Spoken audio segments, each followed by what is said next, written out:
What's up, everybody? Disco Demonic Hydrophonic. So this is going to be kind of all over the place. I'm not really following any kind of structure, but in my life, I've been having a lot of. I've explained this like 3 or 4 times within the past couple of days. So it seems to me that it's something that's been kind of coming up. And when I started learning how to meditate, which is what this video is about, it was I had to watch a bunch of videos and I had to read a few books on how to do it. And even then, it still really didn't cover everything. It still took trial and error and all kinds of stuff, and that I learned shit that the videos did not talk about, the books didn't talk about. Um, a lot of the videos talk about if something comes into your mind, you push it out of your mind, kind of thing. It seems like they all say the same thing. It seems like they all just watch one video and like they're just kind of just elaborating a little bit on each one of their videos. None of those videos ever really helped me. The actual meditation process is what there was no one video that helped me. Out of all of them, right? So I'm going to try to make one, hopefully cover every aspect that you can kind of think of. For me, the things that came up while in meditation. So here goes. All right, so first of all, you want to find a place where you're going to be alone for a little while, so you're not going to be disturbed or anything like that. Um, This may be difficult for some people, but you'll be able to find a way. If you can find a way to do certain things, you know, if you find time to eat or whatever, you can find time to have like 5 to 10 minutes to meditate. Now, I say 5 to 10 minutes because at the beginning, all you really need to commit to is 5 to 10 minutes. If you go over that, that's cool, but you need to commit to the 5 to 10 minutes. So, like, if you start and don't add shit to that, because one thing that I've noticed that when I was meditating, that if I go for like okay, one day I do 5, the next day I do 7, the next day I do 10, the next day I do 11. So I'm trying to add more and more time, almost like push-ups. You want to add push-ups, you know, numbers to your push-ups. Then eventually I get to a point where I'm like at an hour, then I'm like, fuck, man, I don't have an hour to meditate today, like, and then I tend to put it off. So what I do and what I tell everybody to do is just commit to the 5 to 10 minutes, and then if you go over, that's great. But if you don't, you didn't break that goal, so you always will, like, you will meditate.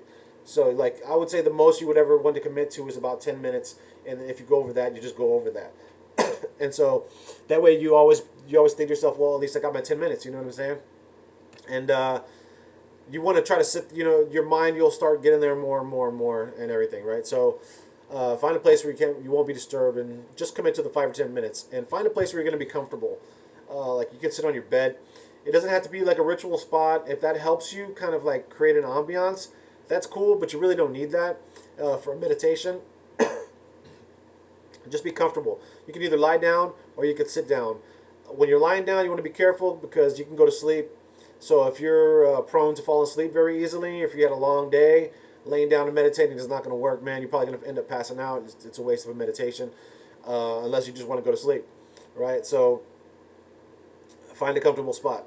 One of the things that also helped me is not to think in words. Now, this sounds kind of complicated, but it's not that complicated. So, like, not to think in words, basically, whenever you're meditating, you're like, am I doing this right? You know, there's that inner voice that's in there, so you want to try to learn how to silence that inner voice. The inner voice is going to be saying all kinds of stuff, and this is like you judging yourself and all kinds of shit like that. Maybe things that people have said to you throughout your life will kind of just pop up. So what you want to do is think in like think about how you feel. Basically, is like how you would describe something in a feeling. Like another way, like let's say if you're feel with your skin. Like let's say like if you close your eyes, you hear. You tend to hear better, right? Like you focus more on your hearing. So that's kind of what you want to do. Like, so instead of thinking in the words, you want to focus more on like another way of thinking. So like thinking like let's say like if I sit down and I'm just sitting here meditating, I actually feel my skin and just allow like the feeling on your skin to experience everything around you, and just feel it instead of trying to describe what it feels like. Just allow yourself to feel it. There's no right or wrong. Just feel it. You know what I'm saying? Or if you have something that just kind of feel it, as opposed to thinking about describing it. Don't think about describing it to yourself. Don't think about like how you're going to describe this meditation to somebody later on. you know, like, oh, man, this is what I did, this is what I did, or like maybe taking notes or whatever. Don't think about anything like that. Just feel it. Okay? So let me see. Another way to do this is you can think in symbols. Like if you have like maybe a Japanese kanji that means peace, or a peace sign, or something like that, and just envision that symbol, and just maybe just to kind of go over the lines over and over and over again, or just kind of like envision them and see it to like it to where it's in your mind, and don't think in words. Just kind of see it. You know, just see it with your mind, and. Oh, let me see. Hold on. It could be a triangle. It could be whatever. Okay, so now, let's say if you pick a circle, and the circle is red. Don't go around changing the circle size and all this kind of shit. Like just fucking with it. You know, you're complicating the exercise. This is kind of just to become one with yourself. You're gonna eventually you're gonna get into all different kinds of things. But right now, you want to be able to start with this. So you don't like add a layer outside of the circle. Don't turn it blue and then red. Just focus, and this is going to help you with your focus, which is important. And just focus on keeping the circle, like let's say right here, in your mind's eye, and just keep it red. And just focus on it being red, and just do that for as long as you can. If you can only hold it for a minute, hold it for a minute. And then eventually it'll get easier and easier, and you can hold it for a longer amount of time, and you can hold it 5 minutes, and or whatever. As your meditations get long, you're not just going to be sitting there thinking of a fucking red circle. So don't worry about that. Hopefully, you will progress as you go. All right. So another thing you can do is mantras. Now, say a lot of people do mantras. I've actually come across people who do mantras and they have this long ass fucking sentence. Like I had a guy I knew one time that his mantra was like long as shit, and like halfway through his mantra, because I asked him what his mantra was, I just told him to shut the fuck up. I was like, look, man, that's way too long. You're thinking too much already. Like one, he's thinking in words. So you want to think maybe a simplest mantra you can think of in the beginning. So Om is a really good mantra. It's O-M, O-H-M, or there's different ways to spell it. But basically you're saying Om. That's a good kind of thing. You focus it on so then you can focus on the feeling of what that feels like vibrating in your head, because your head is kind of like a brain, like your skull is like an acoustic center, like it vibrates and shit. And you can actually, you're going to use this later when activating your third eye and shit like that. There's certain ways to move your mouth and your tongue, hold your shit to where it vibrates certain parts of your head. And you can find those pitches. You know what I'm saying? So that's something you can do with that. And you don't have to say certain words. You can later. Later on, you're going to say certain words, mantras that mean certain things, like the magical formulas, basically, that you can use later. But right now, you're just saying Om. Om. And just find a one that's comfortable. Like, you can hit different pitches until you find one that's comfortable, and stick with that. Just flow with it. Don't overcomplicate things. All right? Also, don't be hungry or don't be full. So maybe like if you eat, it depends on your digestive tract, because I came across an instructional video, and it said wait an hour until after you eat, wait an hour before you meditate. Well, depends on what you eat, depends on how fast you digest your food, depends on like whatever, right? So like to me, an hour wasn't good enough. I'd maybe wait like an hour and a half or something. So just make sure you didn't just eat and you digested to a certain point to where like you can move around and shit like that, whatever, and but you're not hungry. So let's say if you would be hungry for like another couple hours later, that's when a good time would be to meditate. So you're not going to be sitting there like having hunger pains while you're meditating, or thinking about, well, fuck, man, should I eat first or whatever? You know what I'm saying? That's all taken care of already. Let me see. I think that I mentioned that. I think it comes later. No, I don't. Okay, that's next. All right, so oh, I missed it. Okay, anyway, sorry. So another thing is, it's like don't overcomplicate what's going on. So after you're comfortable, you're sitting there, and let's say if you get an itch on your nose, and then you're thinking about like, okay, like I have this itch on my nose. Should I scratch it? Should I do this? Should I do that? It's gonna fuck up my meditation. Don't worry about that. Just scratch the fucking itch. All right. If you got an itch on your nose, scratch that motherfucker and go back to your meditation. It's not gonna throw your brain so out of fucking whack to where you're not gonna know what's going on. Scratch the itch and move on.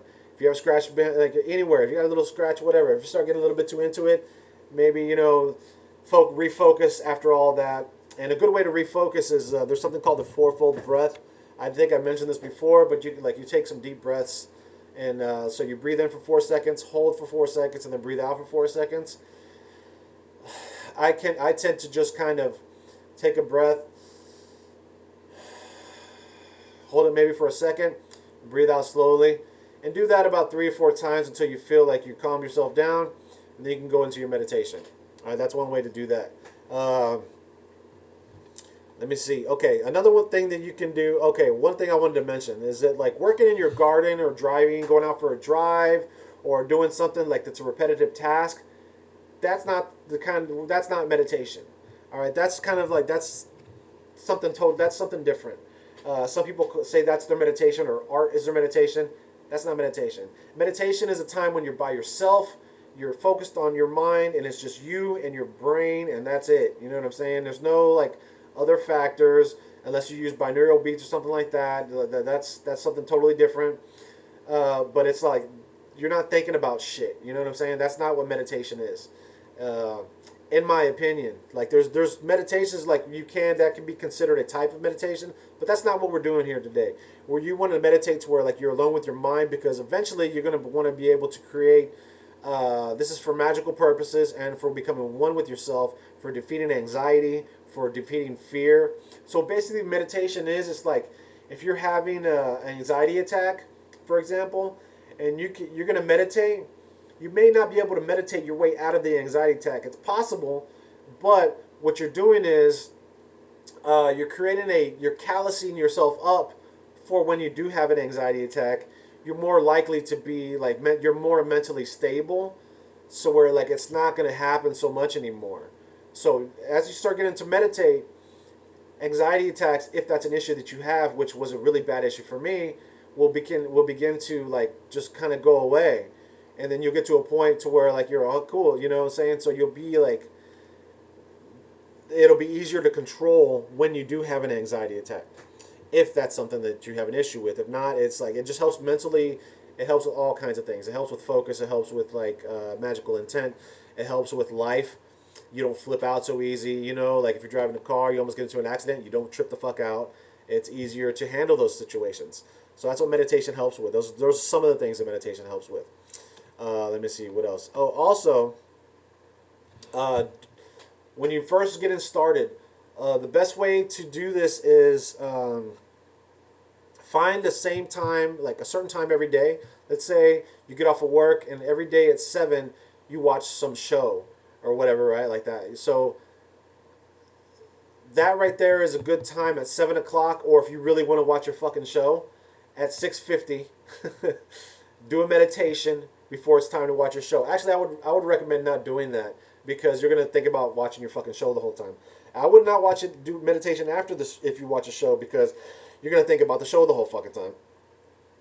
So have it be the same time every day to where 6 o'clock. 6 o'clock every evening. You get home and you're gonna chill out and you take your 10-minute meditation. Same time every day. So what this does is it teaches your brain, and this is just the beginning. Eventually you're gonna be able to do it anytime. So what this does is teaches your brain that at every day it knows that at 6 o'clock you're gonna meditate. So it's going to start teaching it that. So already automatically it's already going to start going into a meditative mindset. So it's going to make it easier for you to meditate. So then you'll be able to understand and see what it feels like, the mechanics of meditation, and then it'll be easier for you to meditate in the future. Right? All right. The next thing, I'm going to talk about binaural beats. So binaural beats is something you can find on YouTube. You can download apps for this shit. And basically what it is, it's like something, whatever hertz, like 369 hertz or 639 hertz or 936 hertz.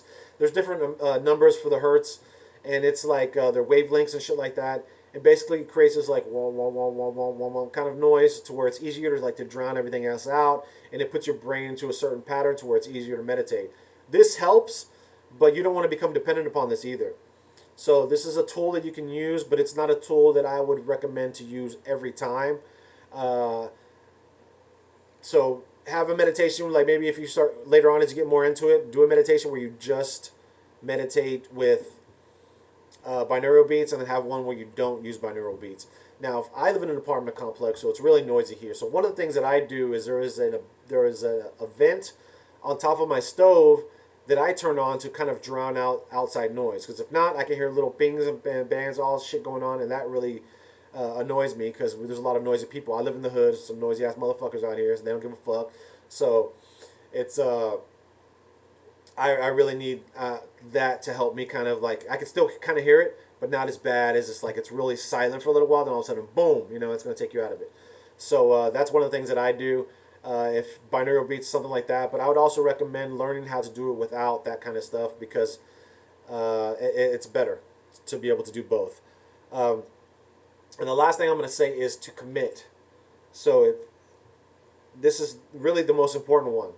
Is if you want to learn how to meditate, you got to fucking start taking the steps to do it. You're not going to become a badass meditator the first day. All right? You got to fucking commit to it and do it every day. And don't convince yourself, be like, okay, I'm going to do this and I'm going to do it. Everything's going to be fucking awesome. Just fucking do it one day. And just start doing it and just do it every day after that. And then, like, you have to go to work every day. Turn it into like it's a job. This is for your mental health. This is going to make you better at all kinds of shit.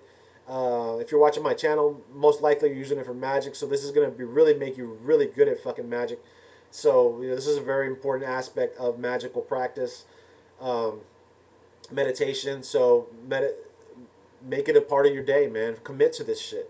This is really important.